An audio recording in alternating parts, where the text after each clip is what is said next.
Eu estava meditando nessa passagem, antes de mais nada eu louvo a Deus pela vida do nosso pastor Robson, agradeço a confiança do servo de Deus por ter nos confiado aqui o púlpito. Peço que os obreiros olhem pelas nossas vidas. E é uma passagem muito conhecida, não sei se eu já tive a oportunidade de ministrar essa passagem aqui para os irmãos, mas Billy Graham disse uma vez assim, que um sermão, para ele ser bem pregado, ele tem que ser pregado 100 vezes. E a prova é Deus, o Senhor nos dá graça nesta noite. Meus irmãos, a passagem a qual nós lemos fala de uma viúva, da filha,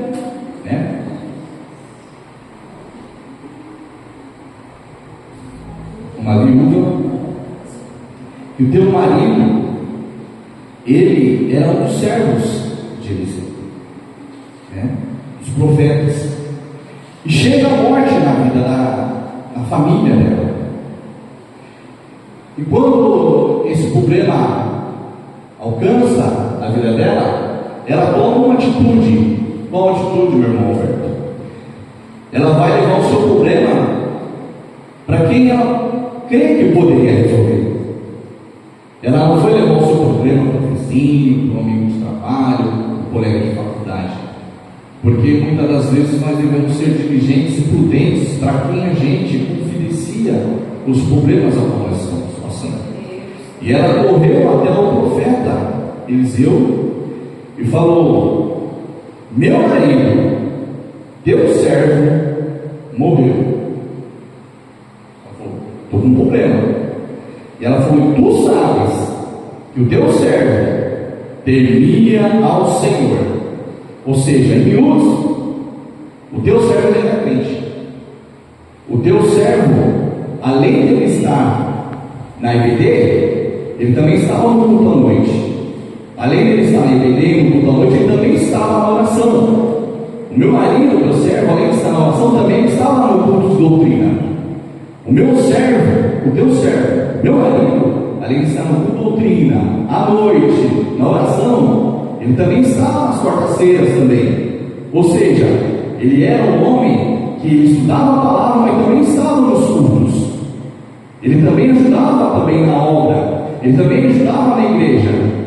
Ou seja, ele temia o Senhor. Porque temer ao Senhor, meus irmãos, eu entendo que não é só estar aqui aos domingos. Eu entendo que temer ao Senhor é falar para o pastor: pode contar comigo. É falar para o irmão João: irmão, pode contar comigo. E olha só que interessante, hoje nós temos um jovem aprendiz, nos auxiliando. Isso é temer ao Senhor. É ver que a casa ela precisa, das coisas para fazer. É temer ao Senhor, é uma forma de temer ao Senhor. E ela disse: meu marido, teu servo, temia ao Senhor. E Eliseu fala: o que ele ia fazer? Ele poderia falar: minha irmã,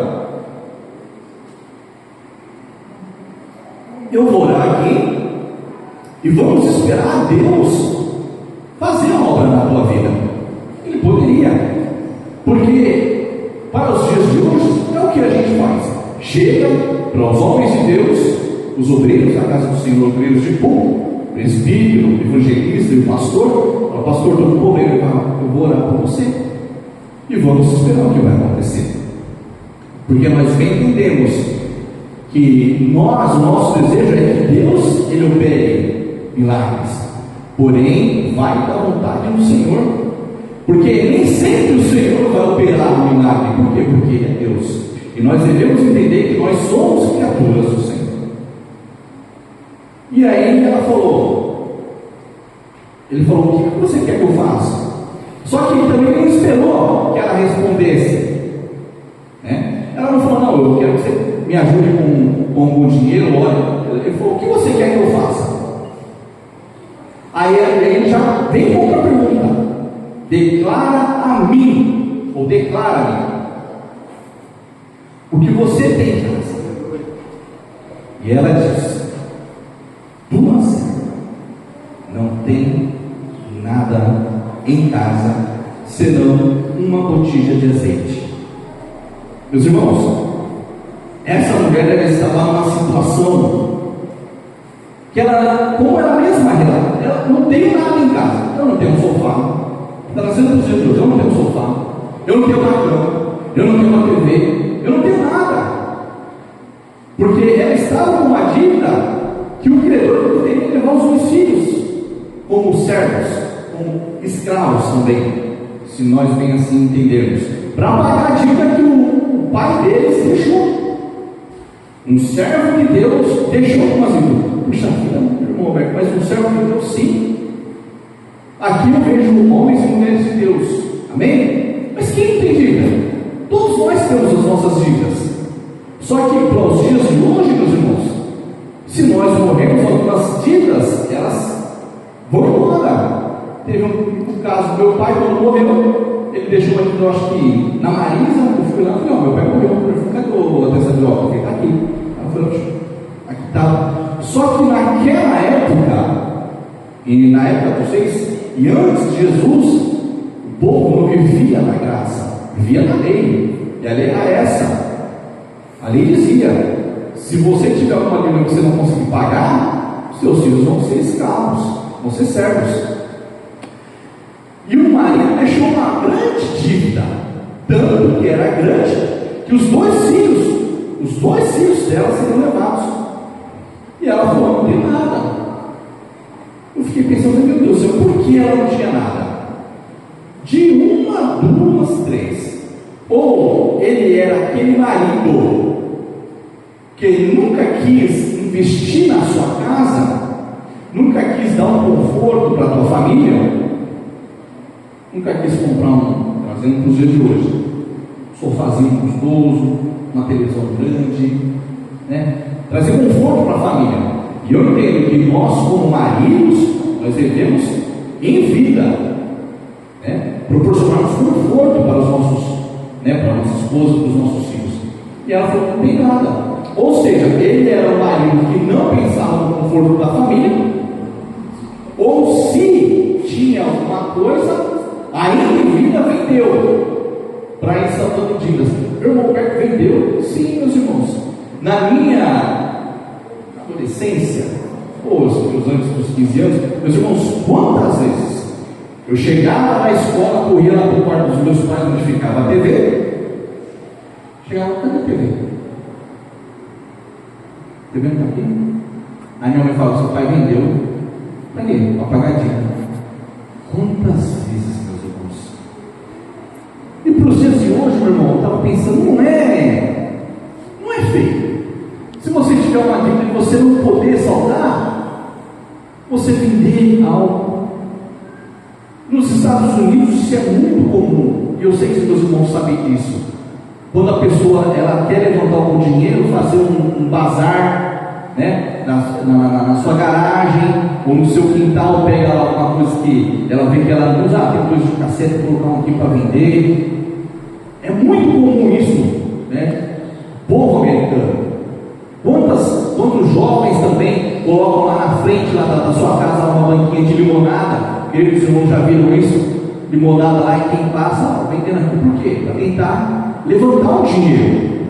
Eu mesmo, meus irmãos, eu estudando aqui a palavra, me recordei na época que eu era jovem, e isso há mais de 30 anos atrás. Eu, quando precisava de dinheiro, eu vendia cocada no antigo 26º Batalhão, onde hoje a Fundação Casa eu trabalho. Eu ia na minha tia, comprava cocada, pegava a cocada, uma bandeja, que é uma bandeja quadrada, que faz bolo, ia lá. E geralmente a gente ia depois do horário do almoço. Por quê? Quem não gosta de comer um doce depois do almoço? Eu gosto, hoje mesmo lá nós terminamos de almoçar, uma coisa doce, uma coisa doce. O quê? Eu não sei, né? Toda mulher faz isso, né? Quero comer alguma coisa, eu olho para o pergunto: o quê? Não sei, eu quero comer alguma coisa. Subia lá com a cocada, depois do almoço, vendia a cocada, descia feliz, lá com a bandeja vazia e cheia de dinheiro. Então, são meios que a gente procura, né, de levantar algum dinheiro. Só que naquela época, o livro, né, a passagem nos diz que ela fala: eu não tenho nada. Ou também, ela também deve ter vendido o que ela tinha para tentar levantar algum dinheiro para a saudade que também não conseguiu, ou uma ou outra. E ela disse: eu não tenho nada, eu só tenho uma botija de azeite. E botija, meus irmãos, não é vaso. Botija é um frasco pequeno. Ela falou: só tem uma botija. Meu Deus do céu. Ela não tinha nem farinha, meus irmãos, né? Porque às vezes a gente tem uma farinha, tem um ovo, tem um leite, a gente faz um bolinho lá e come. Quantas passagens nos mostram que a mulher tinha lá, o homem tinha uma farinha, um azeite, misturou, fazia um bolo e comia. Ela não tinha nem o mínimo para fazer um alimento para ela, só tinha uma botija de azeite. Aí Eliseu dá uma instrução para ela: você tem uma botija de azeite? O que ele diz? Vai nos teus vizinhos, todos os seus vizinhos, pede vasos emprestados, vazios e não poucos. Eu falei: nossa, hoje em dia, se a gente for até o nosso vizinho pedir alguma coisa, a gente não vai pedir uma vasilha, a gente vai pedir: meu vizinho, um quilo de açúcar, um pouco de açúcar, ou um pouquinho de café. Tem muitos daí. Eu confidenciei com a minha esposa, que também na minha época da minha adolescência, sabe que meu pai fazia a gente pedir para o vizinho gelo. Vocês têm uma ideia? Gelo. Ele estava no vizinho: tem que funcionar gelo. Só que ele falou: você vai lá e pede. Não, ele não falou vai lá e pede dinheiro. Ele também falou vai lá e pede alimento. Tanto que ele fala: vasos vazios. Porque nessa época os vasos eles eram utilizados para guardar alimento, guardar água, guardar vinho, né, guardar azeite. Não é como hoje nós temos a comodidade de tirar a geladeira, de ter Tupperware, né? Porque não é nosso Tupperware, não é vasilha de sorvete, é Tupperware. Vai e pega vasos emprestados. E a Bíblia fala, meus irmãos, que ela conseguiu bastante vasos. Ou seja, era uma mulher que ela tinha um bom relacionamento com seus vizinhos. Eu faço uma pergunta para os meus irmãos: você tem um bom relacionamento com o seu vizinho? Eu vou ser franco com meus irmãos. São poucos os nomes dos vizinhos que a gente tem em casa, né? Da casa para a igreja, da igreja para o trabalho. A gente não vai ficar conversando muito com isso, mas com os que nós temos relacionamento, né? São bons relacionamentos, né? Porque, como eu disse, a gente muitas das vezes a gente tem que vigiar, meus irmãos, para quem nós falamos os nossos problemas e para quem a gente coloca dentro da nossa casa. E ela conseguiu. Por quê? Porque se o marido dela era crente, consequentemente também era crente, e os filhos eram crentes, ou seja, dava um testemunho. É muito difícil quando um homem crente, uma mulher crente, um filho crente dá bom testemunho, ele bater na porta do vizinho, o vizinho atender e ajudar. E eles foram, ela foi: presta um vaso. Não é um vaso, é um vaso. E foram levar o vaso. E ele fala ainda: vai, pega vasos emprestados, entra na tua casa e fecha a porta. Eu falei: meu Deus do céu. Mas por que ele fala fecha a porta? Meus irmãos, o milagre e a manifestação de Deus é você e a tua casa. O milagre e a bênção do Senhor é você e a tua casa que vai ver. Os seus vizinhos, eles vão ver depois, mas quem vai viver é você. Quem vai ver você, a tua casa, a tua família, os milagres de Deus. O Senhor faz com que os nossos vizinhos vejam Deus nos abençoando. Vê a gente com uma boa casa, vê a gente com um bom carro, vê a gente com uma boa roupa. Pensa: nossa, é Deus na minha e na sua vida. Deus na minha e na sua vida. Ele fala: fecha a porta.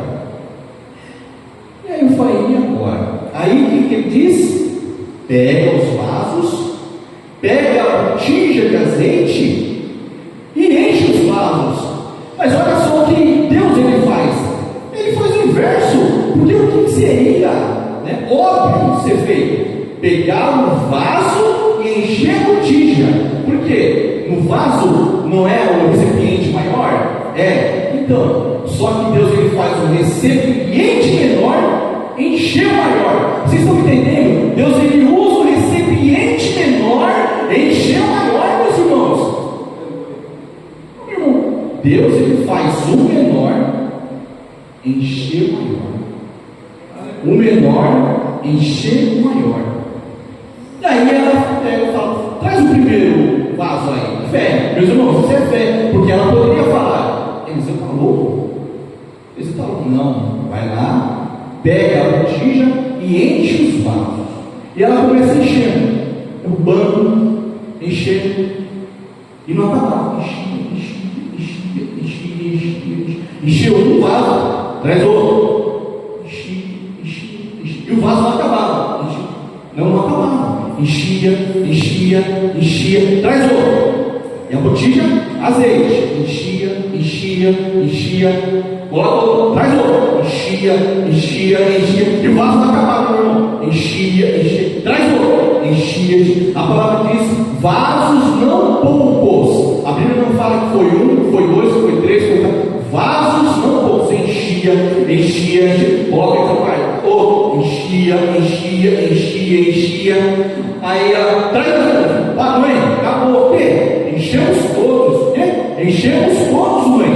Todos os vasos estão cheios. O que acontece quando todos os vasos enchem? Meus irmãos, Deus não é Deus de desperdício. O que acontece?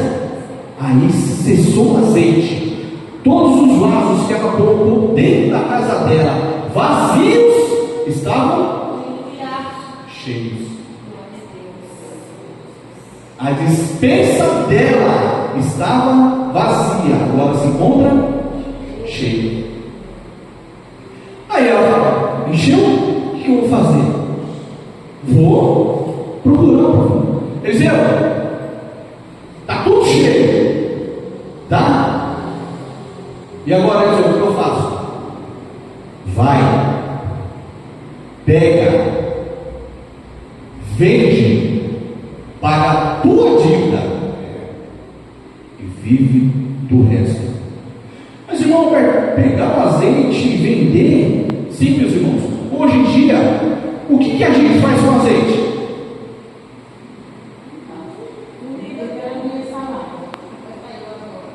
Alimento, né? Hoje a finalidade do azeite para as nossas vidas, né, é culinária. E também tem a questão religiosa. Naquela época era para culinária, né? Para a questão religiosa, combustível, né? Por quê?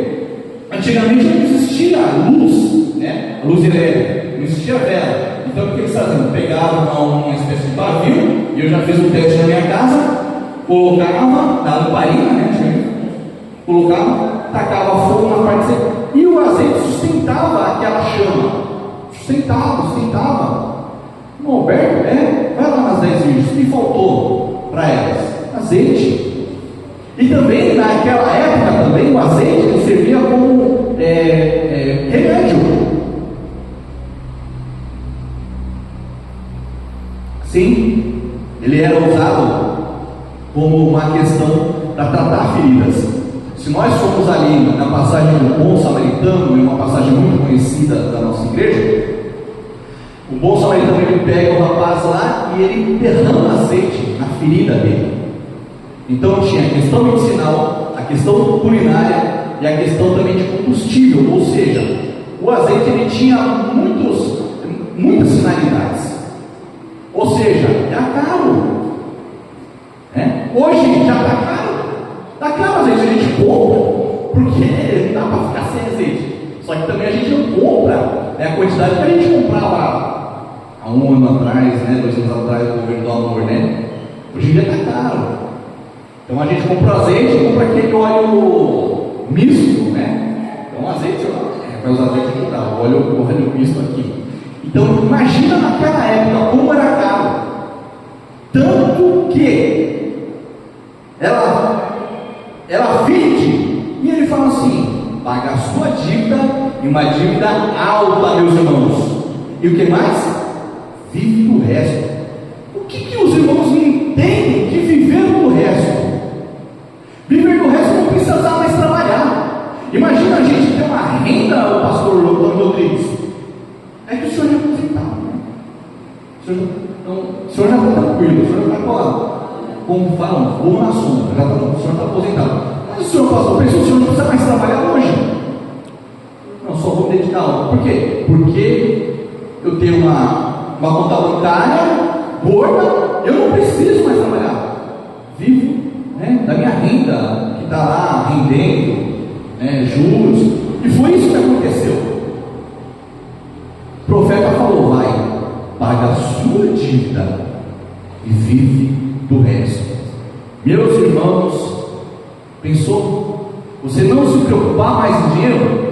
Não se preocupar com o que vai vir na conta de água, a conta de luz, a conta de telefone, prestação do carro que a gente tem que pagar, IPVA, e não, vamos comer fora, quanto que é? Não precisa se preocupar.